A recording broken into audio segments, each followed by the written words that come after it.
অঙ্গনওয়াড়ি কর্মী, আশা কর্মী এরা অন্নপূর্ণা যোজনা 3,000 টাকা পাবে না। আর এটা আমার কথা নয়, আমাদের 8ই জুলাই রাজ্যে যে বৈঠক হয়েছিল নারী ও শিশু উন্নয়ন সমাজ কল্যাণে, সেখানে সচিব ঘোষণা করেছে এবং সেখানে অনেকজন উপস্থিত ছিলেন, যেরকম ছিলেন আমাদের বিডিও, এসডিও, ডিএম, অতিরিক্ত ডিএম।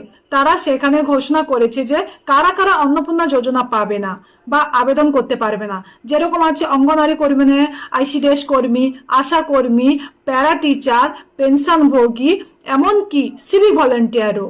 তাহলে আর তার সঙ্গে আছে যারা সরকারি চাকরি করে যেসব মহিলারা, বা যারা পেনশনভোগী এবং যার পরিবারের সদস্যরা কেউ ট্যাক্স দেয়, মানে ট্যাক্স প্রদান করে সরকারকে, তারাও আবেদন করতে পারবে না অন্নপূর্ণা যোজনা। এবার যাদের মানে এখন রিজেক্টেড দেখাচ্ছে ফর্ম, বা যাদের আন্ডার প্রসেসিং, আন্ডার ইনকোয়ারি দেখাচ্ছে, তারা এখন কি করবে? তাই সব আবেদনকারী নামের বানান বা আধার কার্ডের সংখ্যা এসব ছোটখাটো ভুল হয়েছে, তাদের পোর্টালে এডিট অপশন রাখবে।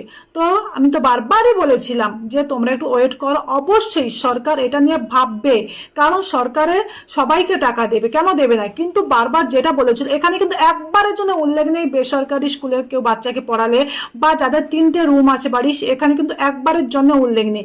তোমাদের যদি আমার কথা বুঝতে অসুবিধা হয় তাহলে আমি স্ক্রিনে দিয়ে দিচ্ছি রাজ্যের বৈঠকে কি কি নির্দেশিকা জারি হয়েছে, দেখে নাও ভালো করে, তোমরা পড়ে নাও। আমার কথা দিয়ে বারবার বলছি, বুঝতে দিয়ে অসুবিধা হয় তোমরা পড়ে নাও, স্ক্রিনে দিয়ে দিয়েছি। যে বেনিফিশিয়ারি পাবে ওর যোগ্যতা বা ও কি করে, ও কোনো সরকারি ভাতা পায় নাকি, তো সেটার উপর ডিপেন্ড করে।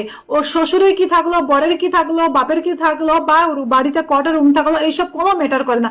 আর একটা কথা, তো যারা যারা টেনশনে আছে আশা করি তাদের টেনশন একটু হলেও কমেছে, কারণ এরকম টিউটোরিয়ালের মধ্যে না পড়ে তারা অবশ্যই অবশ্যই টাকা পাবে।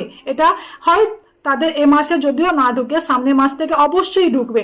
আর একবার যদি আপনাদের বেনিফিশিয়ারিদের টাকা ঢোকা শুরু হয়ে যায়, আশা করি বন্ধ হবে না।